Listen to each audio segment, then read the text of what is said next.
నమస్కారం. మాట్లాడండి బాపు. అనేక సంవత్సరాలుగా సినిమా రంగంలో, సినిమా పరిశ్రమలో కష్టపడుతున్నటువంటి పెద్దలు, విజయం సాధించినటువంటి వాళ్ళు, మాన్యులు ఇక్కడ చాలామంది ఉన్నారు. నేను కొత్తవాడిని. ఇప్పటివరకు 78 సినిమాలు అయిపోయాయి. అందులో కొత్తవాడిని నేను. నాకు సినిమా రంగం గురించి తెలియదు, నాటక రంగం గురించి తెలుసు. నాటక రంగంలో చస్తే నా చావు నేను చావాలి, కానీ సినిమాలో చస్తే పూలదండ వేసేవాళ్ళు, బొట్టు పెట్టేవాళ్ళు, రూపాయి బిల్ల పెట్టేవాళ్ళు, నువ్వు ఇప్పుడు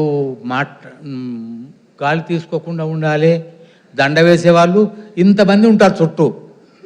కానీ సినిమాలో చస్తే మనం ఇట్లా కళ్ళు మూసుకొని పడుకుంటారు, నిన్ను చంపేవాళ్ళు చుట్టూ 40 మంది ఉంటారు.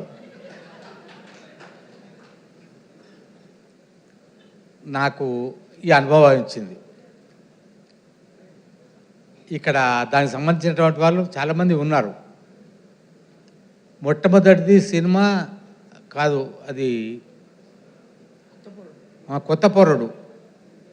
దాని తర్వాత మల్లేశం నా మొదటి పిక్చరు సినిమా అంటే అనడానికి. ఇది 68 ఏదో ఇప్పుడు ఉన్నది ఈ బాపు. అందరికీ నమస్కారాలు, ధన్యవాదాలు. మీరందరూ ప్రోత్సహిస్తే నాలాంటి వాళ్ళను కూడా మంచి స్థితికి రావడానికి అవకాశం ఉన్నది. బాపును ప్రోత్సహించండి. మీ బాపును ప్రోత్సహించినట్టు చిన్నపిల్లలు ఆడుకుంటే మంచిగా నడుస్తున్నా అంటారు. ఇప్పుడు నాకంటే ఎక్కువ కాలం ఈ భూమి మీద ఉండేవాళ్ళు మీరందరూ కూడా. నేను మీ అంతకాలం ఉండలేను, ఉండకపోయినా కూడా నన్ను నడిపించే బాధ్యత మీదే.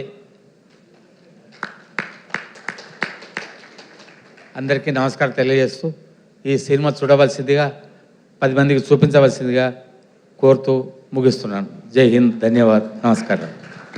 బాపు, నువ్వు తోపే. నీ సావు యాత్ర కూడా బలగం ద్వారా చూపెట్టినావు, నువ్వు సత్తవని బెదిరించి బాపులో చూపెట్టినావు. Thank you so much. బాపు, తోపు, రచ్చ, ఆపు అనే వరకు కాకుండా ఆపేసినందుకు థ్యాంక్ యూ రచ్చ నీకు. అండ్